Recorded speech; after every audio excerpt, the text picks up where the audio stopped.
Welcome back to another episode of the Beers of War podcast. Tonight we're going to be discussing how video games is actually overtaking movies, TV, and sports. And I think even music now as higher grossing per year, all of them combined, if I'm not mistaken.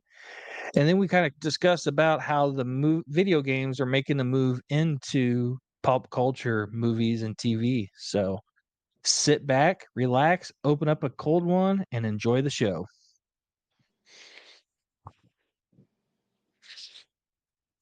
And recording. Beers of War Gaming Podcast.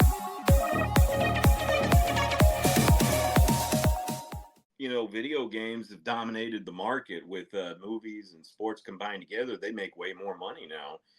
And I thought this would be an excellent segue to kind of talk more into about, I know we talked about it before, like video game movies and stuff, and there have been some updates that are happening and everything, so I thought. Well, my question, just on the first or the second paragraph alone, it says revenue for global gaming industry reached 183.9 million in 2023. That seems like a low number. Million or billion? It says million. And with the number of global gamers, 3.3 billion. Call of Duty makes more than $1 billion every year, just by itself. And the age of the average gamer jumped from 29 in 2004 to 36 in 2024. So that means old fuckers are still playing. From 29 to 36? Yeah. I believe that. It says right here, 300 billion of video game revenue by segment 2017 to 2026. Did you know that the video game generates more revenue than movies and music combined? This was just an article published back in August of 2023. Yeah. I mean, it's dominating, Just the numbers just seem kind of off. I mean, if there's 3.3 billion gamers, global gamers, and we're only spending 183, that's less than 10 cents a person spending on video games. That's got to be billion. I imagine that's a typo. I'm pretty sure nobody edits anything anymore. Yeah. Well, a lot of it's all done by AI, and then once AI generates it, then that's what they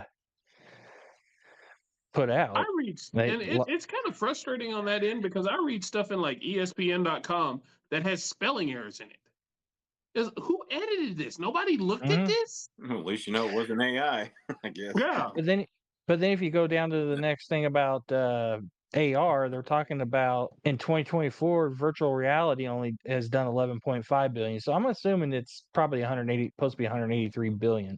Yeah, that was a typo. So we're getting into what the future of gaming is? The article Tim sent out is just how much gaming actually outperforms everything else. It does. Was it movies, sports? Let's see. Gaming is now bigger industry than movies and sports combined. Mm-hmm. I don't like this page. Just in case any video gamers just happen to be, or video game developers, that is not an endorsement of live service games. Stop it. Although VR has few bumps along the way, tech and gaming companies are busy trying to advance the industry. Meta, Valve, PlayStation, and Samsung have all ventured into VR over the last couple of years. Apple's even jumping in. Wasn't an Apple headset worth like almost $4,000 or something? Is what they're asking. $3,500.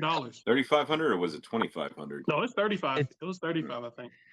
It's Apple. You're just paying for the name Apple on it. It's probably a Meta headset with Apple and logo printed on it. Because I think all the big tech companies have tried this. Google Glass, Meta had the whole metaverse where it's not even Earth anymore. You're playing on the metaverse. And Apple, Microsoft kind of, sort of, but not anything necessarily related to Xbox. PlayStation literally just abandoned their VR2 headset. They just said, we're not going to put any money in it. For me, I had the VR headset. The sensory deprivation nature of it took away from the experience. Like, I need to know, because I have kids, because I have a wife, because I have dogs running around the house, I need to know what's going on in my surroundings. And that's a level of sensory deprivation I can't necessarily afford to lose. You would have to have just a special room big enough to where you can guarantee everything is out of the way to be able to play those games and make sure the dogs and everybody stays out. I mean, how many videos have you seen on YouTube where somebody has a VR headset on and they end up punching somebody or kicking their TV, falling over backwards or something like that because they can't handle the sensory deprivation nature of VR headsets? And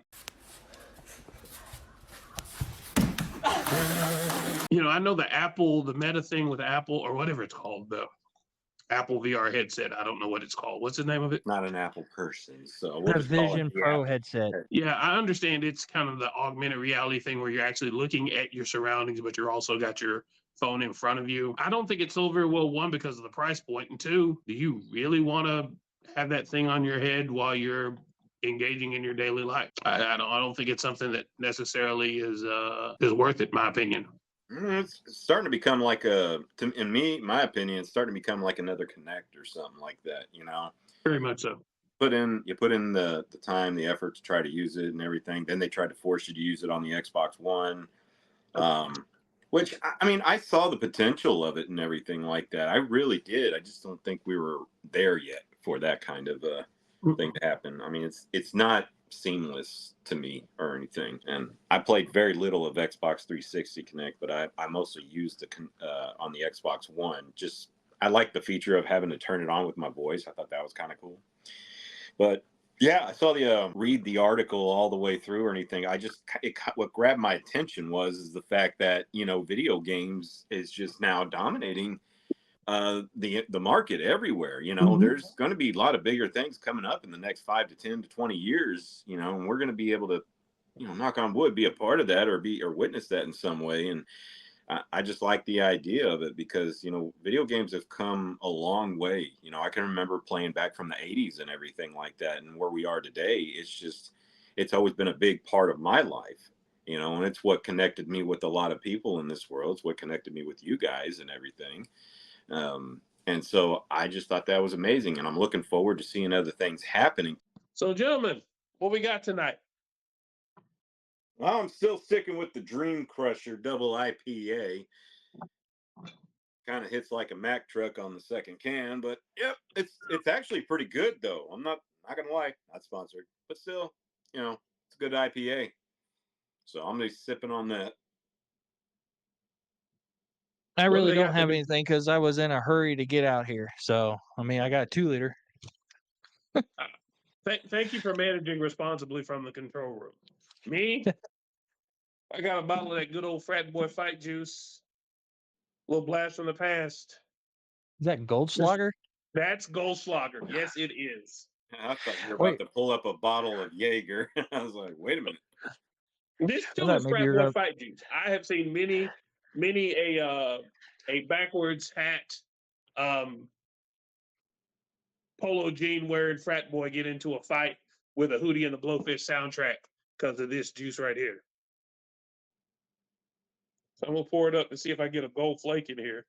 It's got gold flakes in it, so you know it's good. Okay, so what were you saying about how we need to get this done right? Because, I mean, we've been doing this for over a year and a half now. We can never get the toast correct. I don't feel so bad about it because Eddie Brock's been carrying Venom around as a symbiote for a long time, and they can't get it right together either.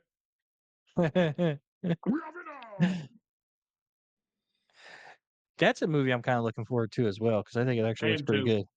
I didn't see the first two, but I think they got the timber TIMBRE the idea behind this right. Kind of make it a comedy buddy cop movie, and I think it'll be great. I wish they had hit this stride with the first movie because it seems to be genuinely funny, and I'm actually excited about that. The first one was all right. I haven't seen the second one yet, even though I've got it recorded to watch it. Have you seen them, Tim? I've seen the first one. I haven't seen the second one yet. So, Yeah. Maybe we just have one so of us do it and we all drink. Or how about we just on three? 1, 2, 3. If If you you drink, drink, drink, may you may you drink with me. drink with me. Yeah, that is. Oh, good stuff. Yep. Only one way to find out. Fears of War Gaming Podcast.